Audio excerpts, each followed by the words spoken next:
السلام علیکم ورحمۃ اللہ وبرکاتہ۔ الحمدللہ رب العالمین والصلاۃ والسلام علی اشرف الانبیاء والمرسلین نبینا محمد وعلی آلہ وصحبہ اجمعین اما بعد۔ یہ کسی ہمارے بھائی نے ایک پوسٹ بھیجی ہے جس میں یہ لکھا ہے کہ نبی اکرم صلی اللہ علیہ وسلم کو اپنے جیسا بشر کہنے والوں، کیا تم معصوم ہو؟ کیا تمہارے پسینے سے خوشبو آتی ہے؟ کیا تمہارے اوپر نماز میں درود سلام پڑھا جاتا ہے؟ وغیرہ وغیرہ، یہ چند چیزیں لکھی ہیں۔ دیکھیے، اس پوسٹ کے اندر ایک دھوکہ دینے کی کوشش کی گئی ہے، اور وہ دھوکہ یہ ہے، عربی زبان کا ایک مقولہ ہے کہ کلمۃ حق ارید بہا الباطل، کہ بات تو سچی ہے لیکن اس سے مفہوم جھوٹا لیا گیا ہے۔ تو یہاں بھی یہی کوشش کی گئی ہے۔ نبی کریم صلی اللہ علیہ وآلہ وسلم کو کوئی مسلمان بھی یہ نہیں کہتا کہ وہ ہمارے جیسے بشر ہیں، یعنی نعوذ باللہ جیسے ہم ہیں ویسے وہ ہیں، ایسا کوئی بھی نہیں کہتا ہے۔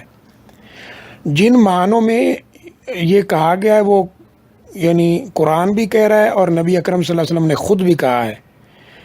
جیسے قرآن مجید میں سورہ کہف کے اندر ہے، قل انما انا بشر مثلکم، کہ میں بھی ایسے ہی انسان ہوں جیسے تم انسان ہو۔ اور نبی صلی اللہ علیہ وسلم نے نماز پڑھائی تھی اور اس میں بھول گئے تھے، تو بعد میں آپ نے فرمایا تھا کہ اگر میں بھول جاؤں تو نماز میں مجھے بتایا کرو سبحان اللہ کہہ کر، اور آگے فرمایا تھا کہ میں بھی تمہاری طرح بشر ہوں، اور انسا کما تنسون، جیسے تم بھول جاتے ہو میں بھی بھول جاتا ہوں۔ تو یہ بات تو خود کہی گئی نبی صلی اللہ علیہ وسلم کی طرف سے بھی، اللہ تعالیٰ کی طرف سے بھی، لیکن بعض بھائیوں نے ماشاءاللہ وہ یعنی ان باتوں کو کنورٹ کرنے کے اور جھوٹا مفہوم لینے کے ماہر ہیں، تو اس طرف موڑ دیا۔ اب اس بات کو سمجھنے کے لیے ایک مثال دی جا سکتی ہے کہ مثال کے طور پر زمزم جو ہم پانی پیتے ہیں، بڑا مقدس پانی ہمارے لیے، مسلمان اسے بڑا مقدس پانی سمجھتے ہیں۔ اب اگر کوئی شخص یہ پوچھے گلاس میں زمزم پڑا ہو، کوئی غیر مسلم ہم سے پوچھے کہ بھائی یہ کیا ہے، تو ہم کہیں گے زمزم ہے بھائی، وہ کہے گا زمزم کیا ہے، ہم کہیں گے پانی ہے۔ تو اب زمزم ہے تو پانی، لیکن دنیا کے سارے پانیوں سے افضل ہے۔ اسی طرح حجر اسود ہے، حجر اسود کا معنی کالا پتھر۔ اب وہ اپنی ماہیت کے لحاظ سے، اصل کے لحاظ سے وہ پتھر ہی ہے، لیکن دنیا کے سارے پتھروں سے افضل ہے، جس کو چومنے سے گناہ معاف ہوتے۔ اب اگر حجر اسود کو کوئی کہہ دے کہ بھائی یہ پتھر ہے، تو کیا یہ حجر اسود کی توہین ہو جائے گی اور اس بندے کا سر پھاڑنے کو آئیں کہ تو کیا کہہ رہا ہے؟ یا پھر کوئی زمزم کو کہہ دے کہ یہ پانی ہے، تو اس سے لڑائی شروع کر دیں کہ تو نے زمزم کو پانی کہہ دیا، یہ عام پانی ہے۔ یعنی یہ کنڈیشن یہاں پیدا کرنے کی کوشش کی گئی ہے۔ نبی کریم صلی اللہ علیہ وسلم اپنی تخلیق کے لحاظ سے بشر ہی ہیں، اور لیکن ساری دنیا کے بشروں سے افضل ہیں، افضل البشر ہیں، رسولوں سے، نبیوں سے، سب سے افضل ہیں۔